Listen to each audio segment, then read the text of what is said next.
Hello, everyone, and welcome back to Psychiatric Exile. Today, I'm going to be talking about my favorite movie of 2025 so far. It's the movie Eddington, and we're going to be exploring what I think is the message of the movie. This is a movie directed and written by Ari Aster, whom we know from Hereditary and Midsommar, and it was released in 2025 by Studio A24. The movie is set in a small New Mexico town and it examines the political and the social turmoil caused by the contested mayoral election fought between Sheriff Joe Cross and Mayor Ted Garcia. The main thing here is the context because this takes place during the 2020 COVID 19 pandemic.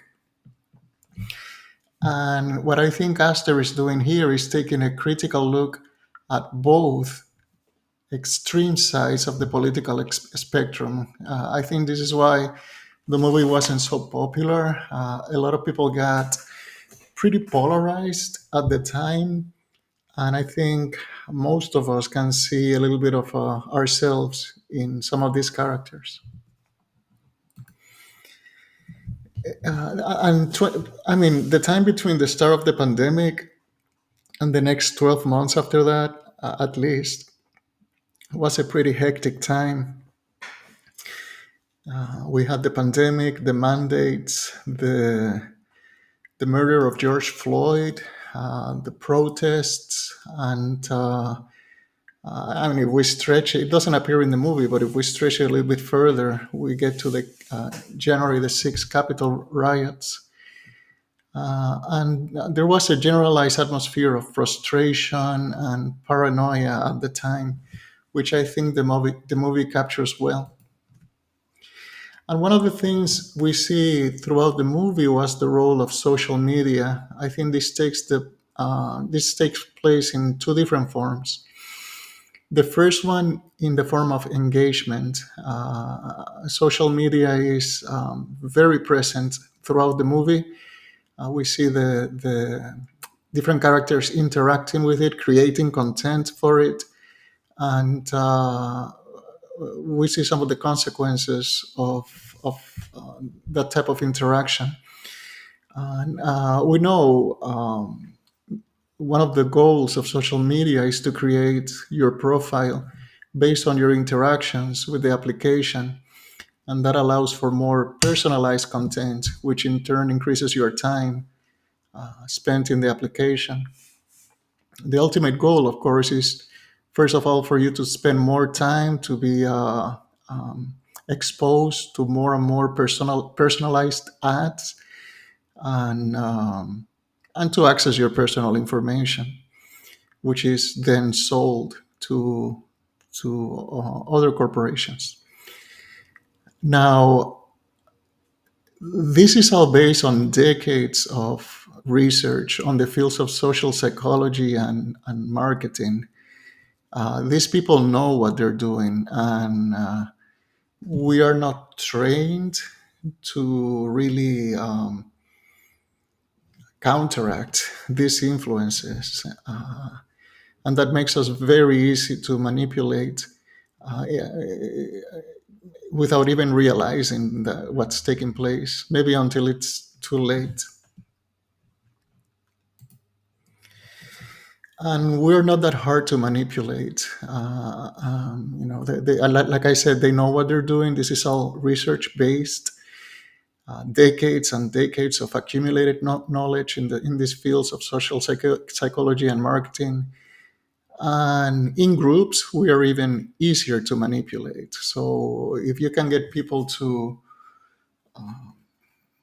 engage the application as a group, then the whole thing gets even easier in terms of manipulating the masses.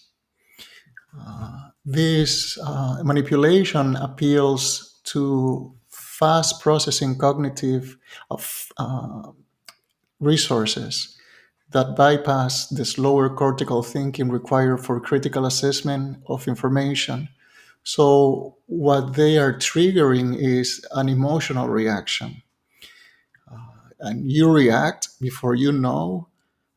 If you don't actively engage your cortex and question both the content you're consuming and your reaction to it, then you're going to be moving passively in the direction that they are taking you. Now, the manipulation in the social media sphere it comes from different directions. I'm expressing it in terms of axis. There's a vertical axis, the y-axis, which is the marketing and the manipulation from the application itself and the ads that it's based on. Then there's the horizontal manipulation, which is ideological. These are the group wars, the chambers that develop in social media.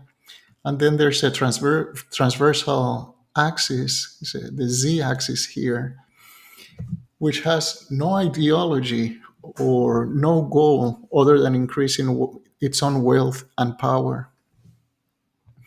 So they're not right, they're not left. They just want to increase their power, whether it is by advancing a specific social change or whatever it takes to ultimately increase their wealth and power.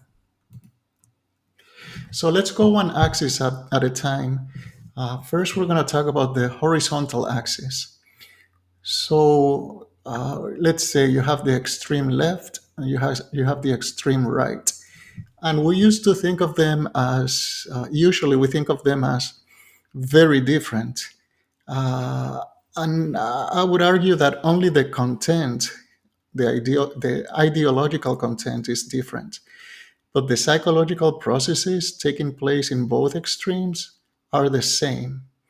And they're based on very primitive defense mechanisms of splitting, which is each side is going to see things in terms of all good or all bad. We're 100% right. These guys are 100% wrong.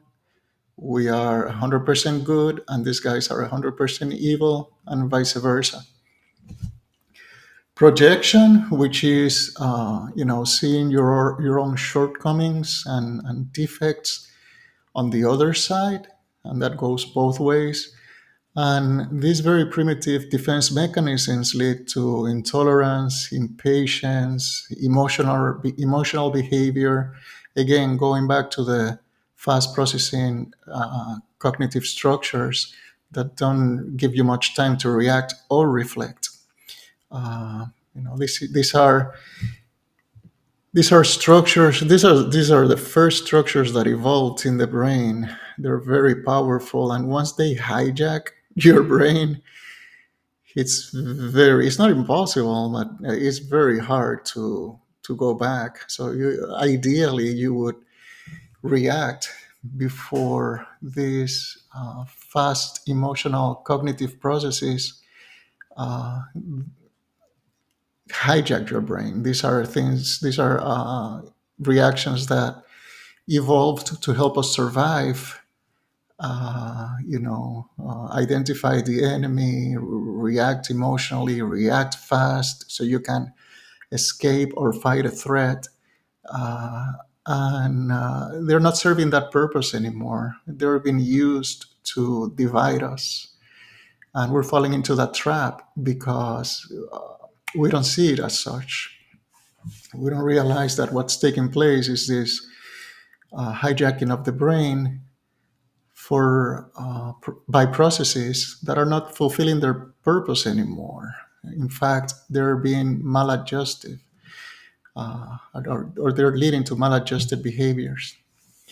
And I'm wondering, this point two here, I'm saying that a bipartisan system will devolve into two extremes most of the time. So you have, let's say, political party A and B, and leans towards the left, one leans towards the right. The most volatile extremes on each side are going to take control of the party because they're going to be the ones that are more organized, more mobilized, and the forces are so evenly matched. Let's say that you share 45% of the uh, vote with the other side. So to decide the election, you have to please these extremes, which, speaking of hijacking, then hijack the party, and the masses the masses don't have the motivation to mobilize themselves to be vocal about what they want. So then the masses are in the position of choosing between two extremes. And I think I'm proposing here the idea. I'm not conclusive about this, but I'm suggesting that maybe a two political party will always devolve into this structure of being more and more polarized because of the dynamics I just explained. So what happens as these two extremes get farther and farther apart and more polarized? I think we think of them originally as a line completely opposite to each other, but I think they begin to, the more extreme they become, the more extreme each sides become, they begin to curve and they meet each other. They face each other because they're so similar. So imagine another arrow pointing here, and what you end with are two very similar sides with exactly the same psychology, just a different content, ideological content. The transversal axis, it's just the powers that be. They may be both political parties using this divide to keep themselves in power, or even powers parallel to them or above them, um, that have no other goal than to, like I said before, increase their wealth and increase their power. So basically, what you're doing is dividing and conquering. You are creating the ideological battle, the ideological divide, in order to distract people while you're looting their resources. Kind of what a magician does. Look at my right hand, look at my right hand. Well, you do the trick with the left. So, look at this issue, look at this issue. Oh, this you should be so indignant about what the other side just said, and they keep you distracted with this while the right hand, while the left hand does the stealing.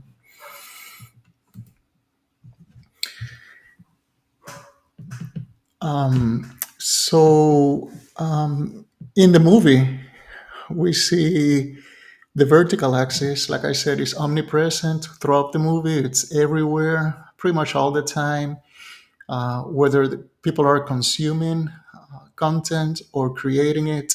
And this content is it's pretty extreme in terms of conspiracy theories, paranoia, and echo chambers, where just people magnifying their beliefs without the input of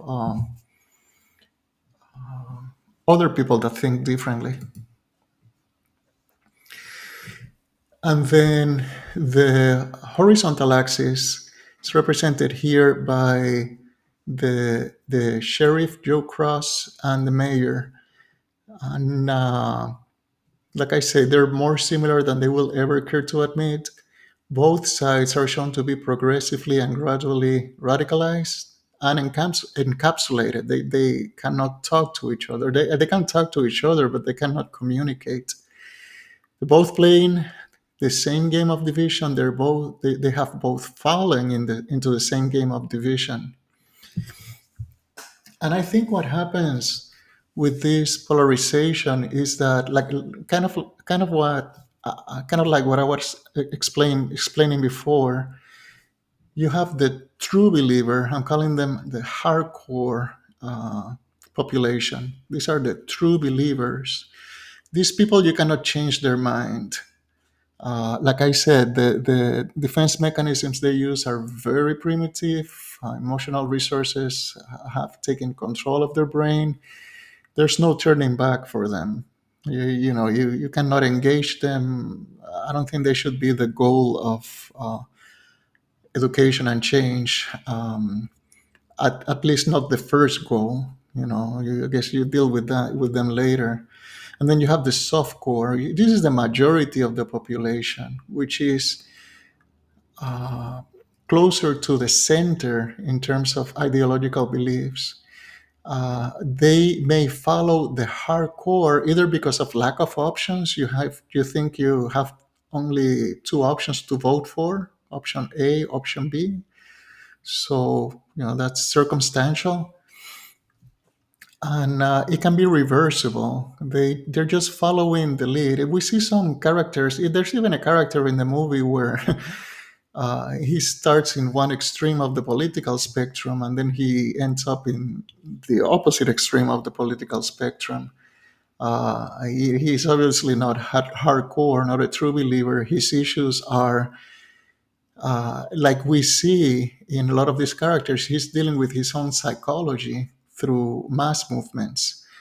And also, he's looking for secondary gains, acceptance and relationship and fame and so forth, recognition.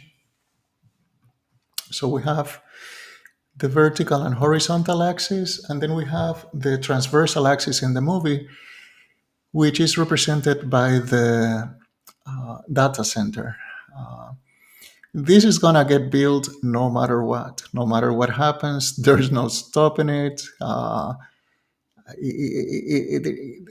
The power is so the powers behind the power of the people behind this project is so overwhelming that regardless of who's the mayor, what's going on, this is going to get built.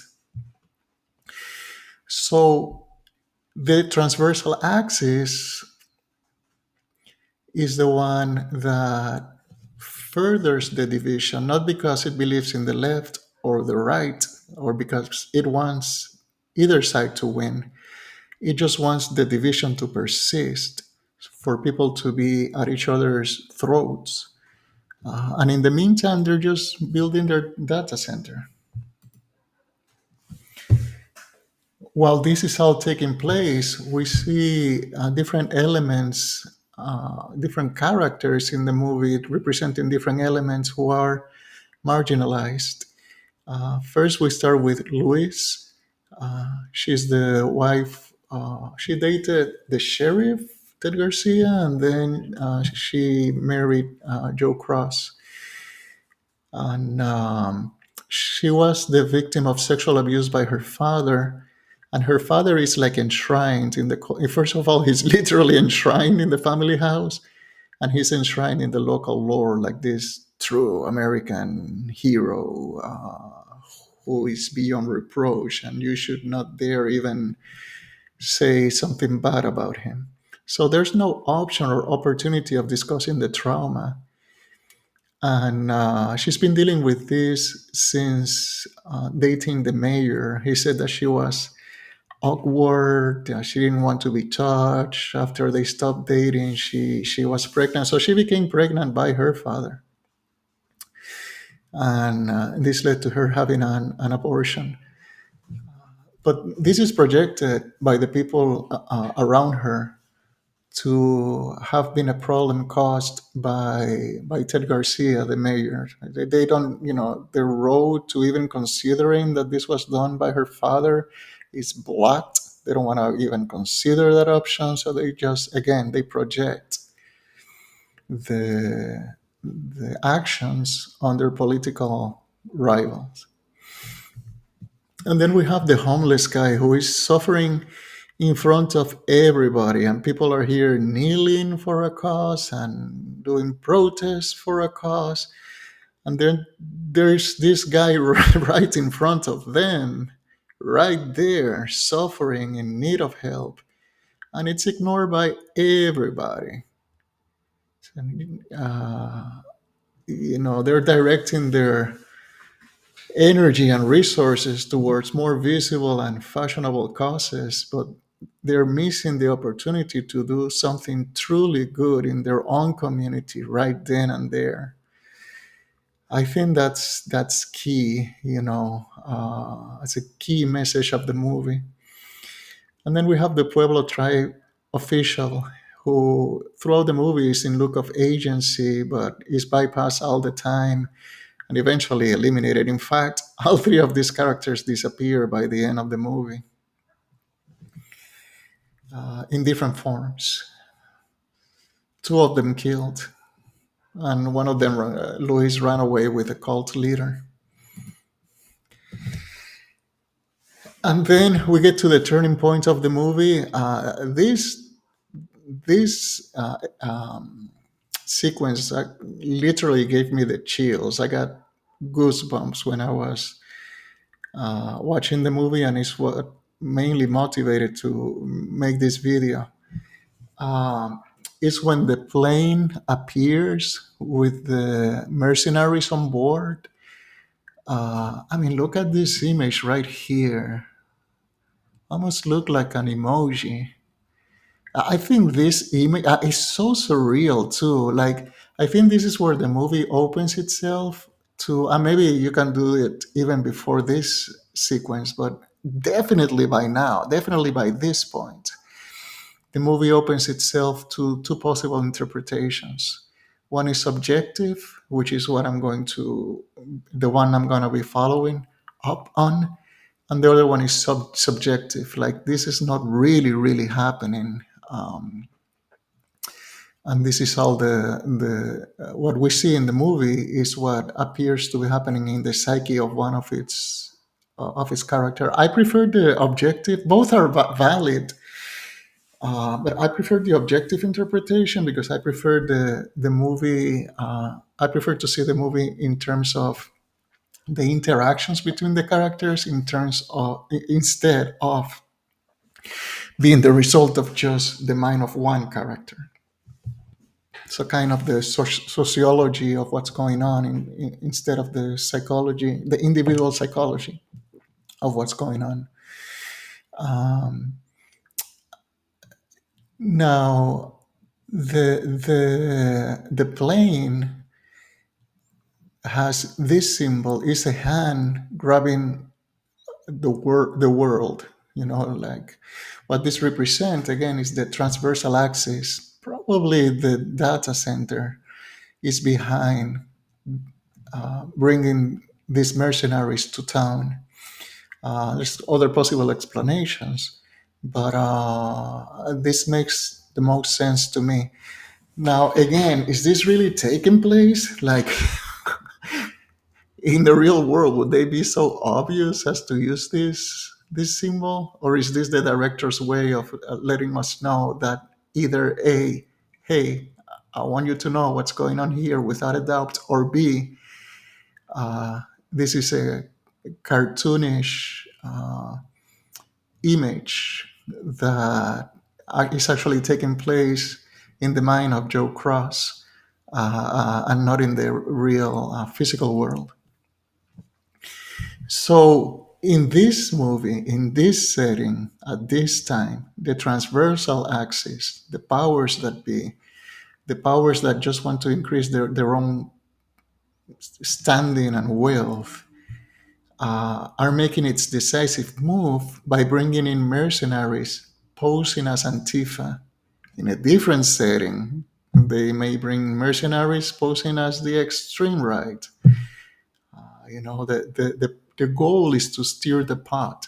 So the people that are here are not real Antifa. They wouldn't be real right, extreme right extremists. They're mercenaries, paid to pose in this context as Antifa. What's interesting is, and this we see these mercenaries throughout the movie. very professional, very efficient, sharpshooters, cold-blooded murders, explosive experts, 3 steps ahead of you, 3 steps ahead of everybody else. But when Joe Cross is murdered, the final Antifa looks nothing like that. He looks erratic and scared. He doesn't look like a seasoned mercenary. So if you go down the subjective road for interpretation, then you say this is what actually all the Antifa looks like. And before that, we were just seeing what Joe Cross wanted to see in order to have this final confrontation where he's the hero sheriff against this over his foe that is overpowering him. Or if you go down the objective road for interpretation, then we have some true believers peppered throughout town. We know that there were protesters here, or people that were in favor of this protest of the George Floyd murder. So they were physically there. Maybe there was a true believer there dressed as Antifa that once he saw the mayhem and the chaos, he put himself in action and killed the sheriff, and that's why we see him acting differently as the other mercenaries before that, and maybe that was probably one of the goals, was to mobilize the true believers, because if a true believer is caught, the true believer is scared, is erratic, is the most likely to make a mistake, the most likely to be caught because he's not experienced. They're caught, and that steers the pot further. Hey, look, this guy killed the sheriff, and look what everything else that they did when everything else was done by the mercenaries. So this is the key point. This whole sequence. And there may be a lot of confusion about who are these mercenaries, or who paid them, what was their goal, are they really Antifa? Well, is it the right posing as the left? And this is my explanation. It's neither left or right. It's the data center behind all this.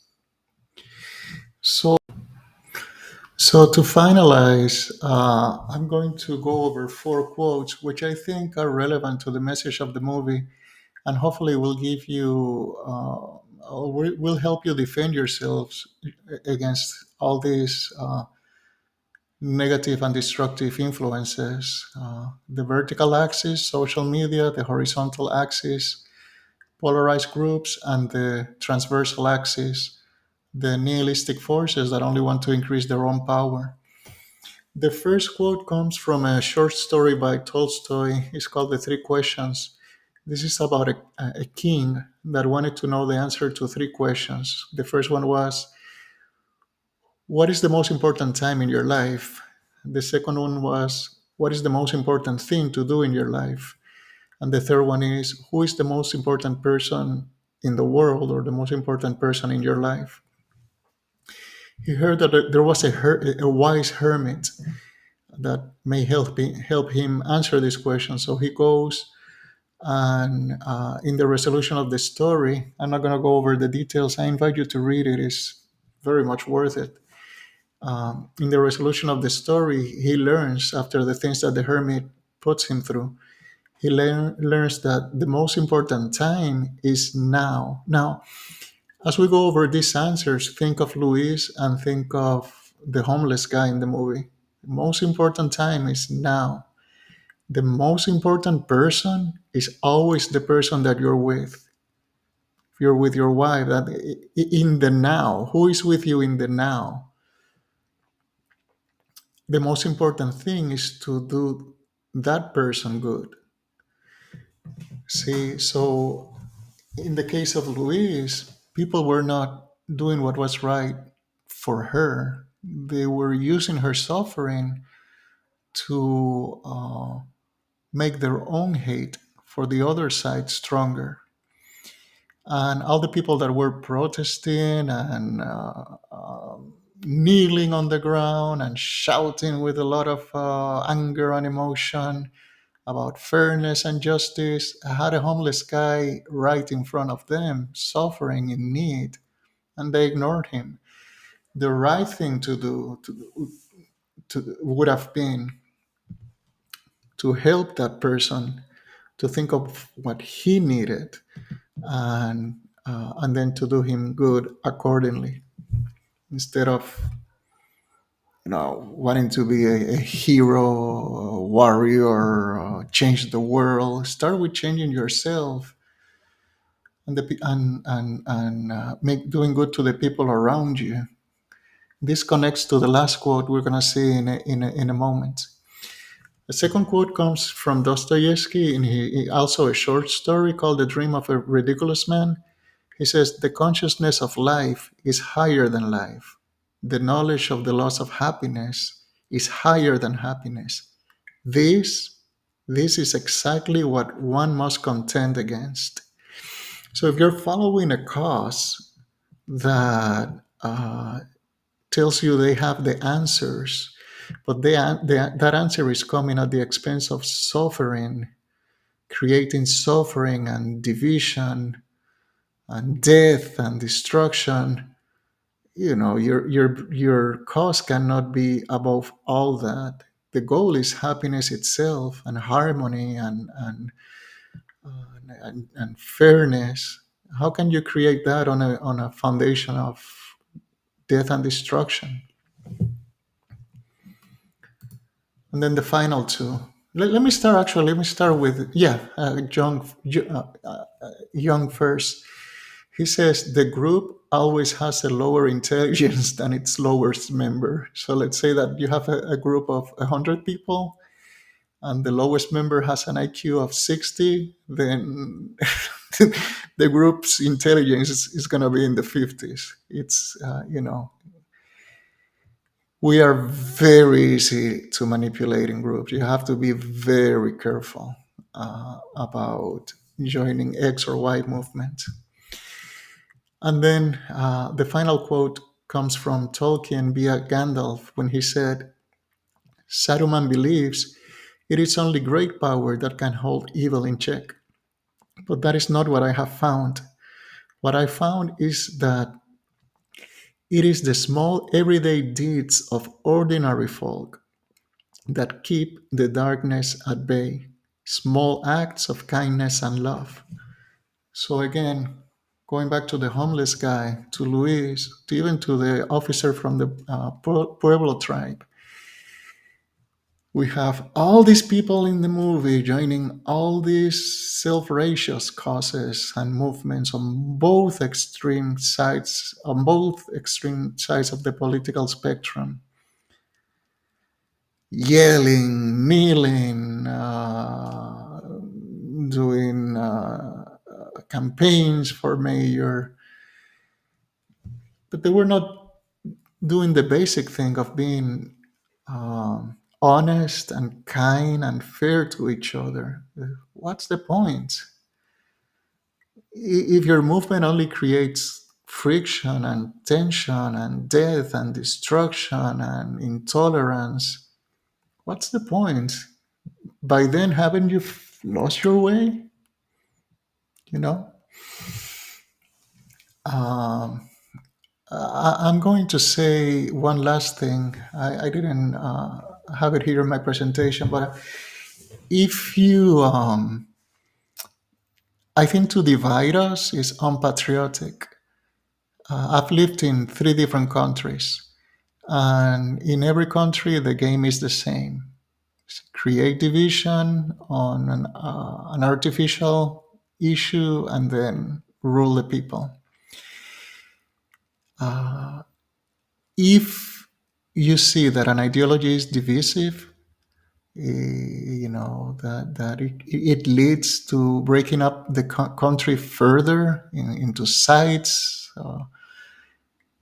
then that's not a patriotic movement, regardless of what color it covers itself with.